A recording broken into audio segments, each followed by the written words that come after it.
All right, Crystal, do you want to go to another room or stay here? It's a little quieter in there. All right, so Crystal and I are going to do the next interview. And Jason and Amy, are you interested? We'd like to have you in the next clip. Perhaps. Oh, we're going to go into the next. We're going to. Huh?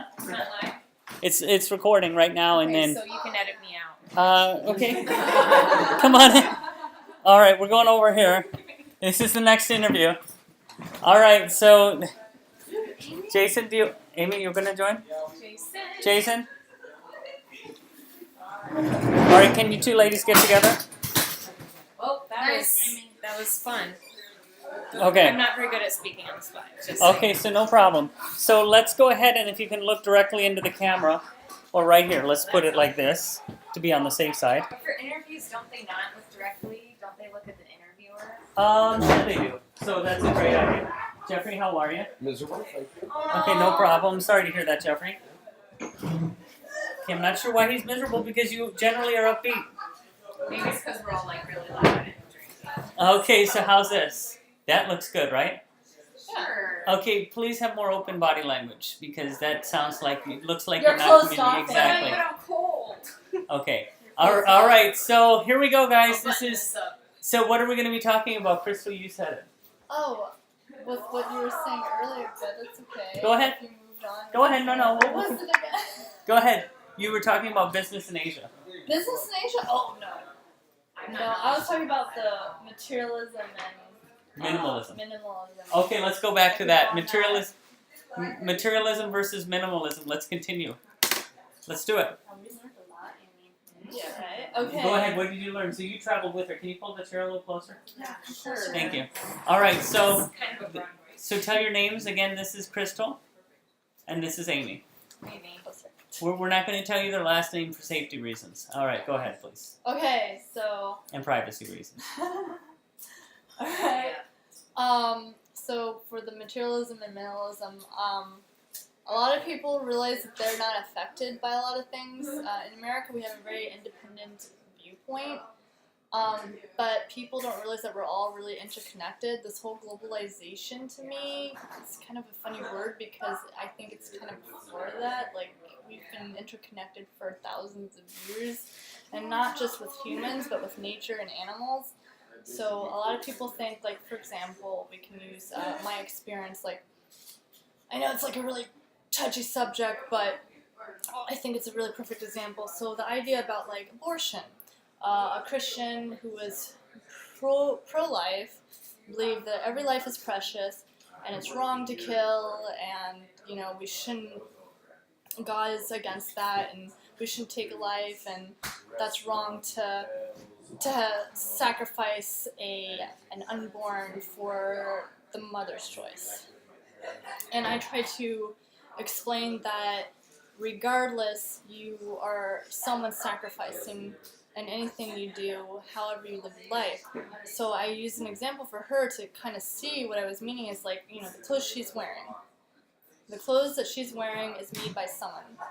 And most likely by someone who's in some kind of form of slave labor, barely making it, barely being paid, and probably awful work conditions. This is found in Asia, like China, India, all over the world, Philippines, Korea. It's found in a lot of places.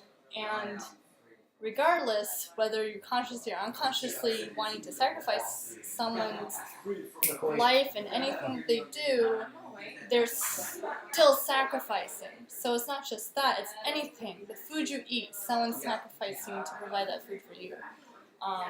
Whether it's either a life and death situation, it doesn't matter. Diamonds, if you guys have ever heard of blood diamonds, those are pretty bad.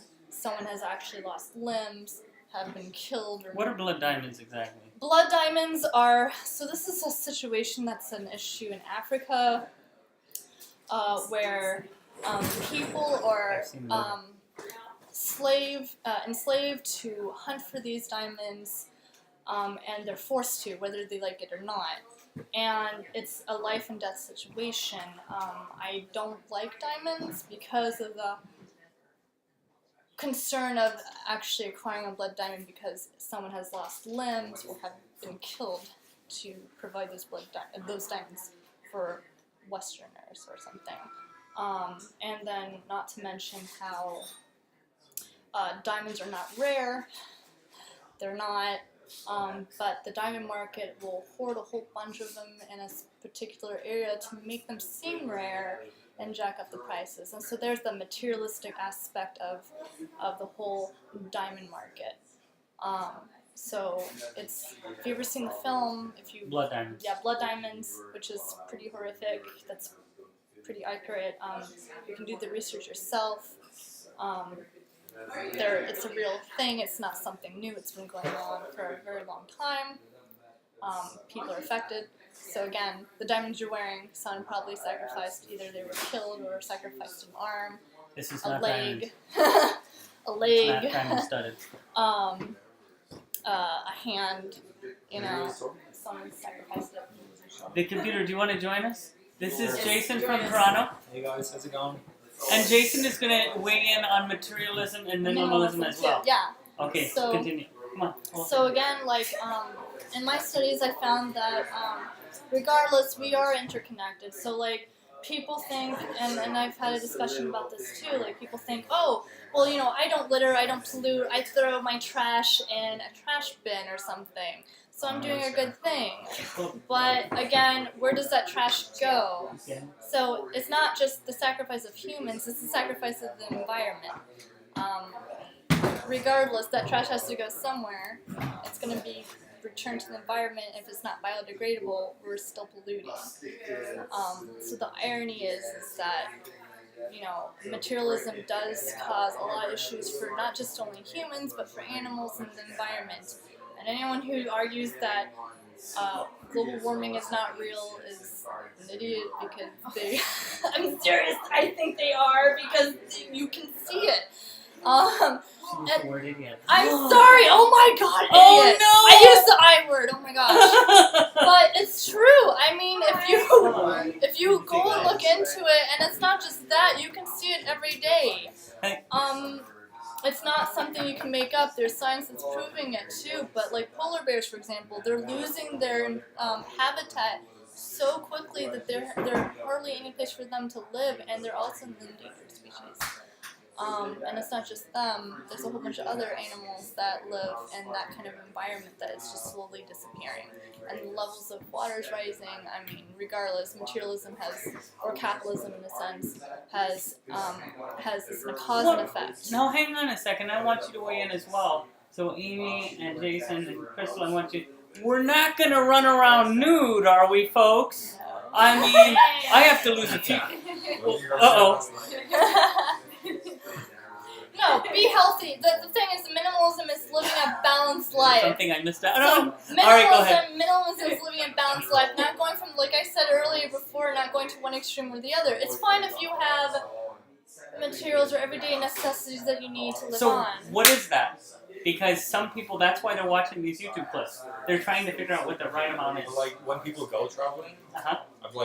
I like traveling and stuff, and then I read some like blogs of other people who like have just quit their job and travel the world continuously, and they like play poker online or something or do other ways to support themselves. Yeah. And so they like sometimes they do articles about like what they need, the essentials that they need to bring when they're traveling, and it's really basic, like and then like food, so like a tiny rucksack.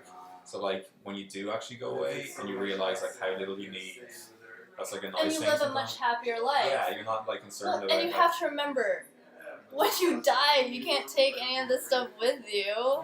You can't. So what's the point of having all this stuff? Why not put your energy and effort in trying to fix the issues and the problem of people who are barely getting by or living without these things and, you know, are just living a very miserable, sufferable kind of life. And as Buddha says, you know, to desire is suffering. And to not suffer is to live without desire. And desire is desiring for materialistic things that, again, you can't take with you.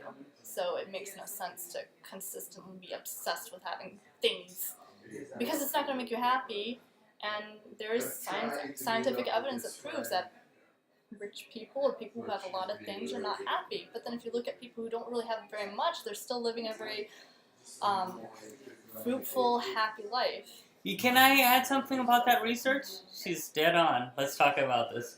All right, the research around happiness and money says, it's really interesting. It says that if your lifestyle changes, a family that earned, as of 2004, 40,000, so we've adjusted to maybe 60,000 now in 2014, or maybe even more, a family of 4 is not happier unless they change their lifestyle. Yeah.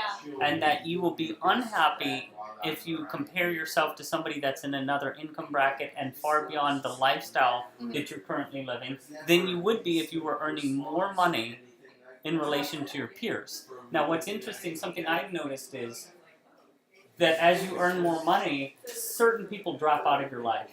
And they don't, for some reason, they don't identify with what you're not, it's not even like you're showboating or doing anything. Maybe they don't feel comfortable about hanging out with you. But what happens is I've noticed that other people are hanging out with you. Or you'll get strange invitations like this couch surfing event in the mansion. Those kinds of things. So those new ways of being become normal. So I don't think that, one thing I think we gotta, I was thinking about materialism and minimalism as I was walking through that mansion. They didn't have a lot of excess. So they had the chair, they had the same things that this place has, but they had fancy stuff in that mansion. Do you know what I mean? It was restored. Yeah. So I think that if something is tastefully done, and tasteful is how you decide. How you decide what tasteful is. Like Go ahead. I'm like a designer, like graphic designer, so I think design is like, I think it's huge. I think it plays like a role in everything that, like, everyday life, everywhere you go, like everything was like designed a certain way, and it's so important, like the little details of like interior design or like urban design, all that stuff. Also affected by culture and society too. So a lot of behavior, a lot of human behavior is affected by culture and society. Like, for example, 2 men holding hands. In America, we would consider that very gay or unacceptable. But if you go to India, it's not considered that at all. They don't question their masculinity. They're 2 straight men holding hands or holding pinkies, and it's like, oh, that's normal. They don't think, oh, those 2 men are totally gay. That's so wrong. No, it's the culture. Or 2 girls like arm holding, like this, arm holding, 2 girls are together and like really close, but they're not lesbians in Korea. But One of my classes, we had guest speakers, and the speakers were students from Turkey, and this one guy was saying how he was used to holding his male friends. All right, we're going to stop the minimalism and materialism conversation right here. We're going to start with another one.